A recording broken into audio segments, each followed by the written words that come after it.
Здравствуйте! Сегодня снимаю видео о средстве от кашля. Здесь у меня луковичка одна, здесь 2 стакана молока. Лук кладем в молоко и кипятим минут 20 на маленьком огне. Молоко я процедила через сито и добавляю еще сюда неполную ложечку, это половина чайной ложки.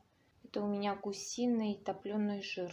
Если дать сразу сюда, в самом начале, успеть уловить момент, то, возможно, ребенок не разболеется. Если момент упущен, такое средство очень хорошо помогает при остаточном кашле, когда уже ребенок пролечен лекарствами, пьет сиропы от кашля, один сироп, второй сироп, но кашель все равно продолжается.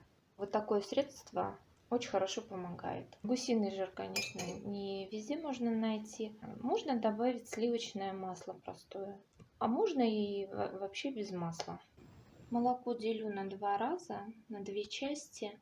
Одну часть даю вечером перед сном. Но надо учитывать, что ребенок будет потеть и нужно будет переодеть. Молоко даю достаточно теплым, не сильно горячим, но чтобы оно не было прохладным, чтобы именно было теплым, согретым.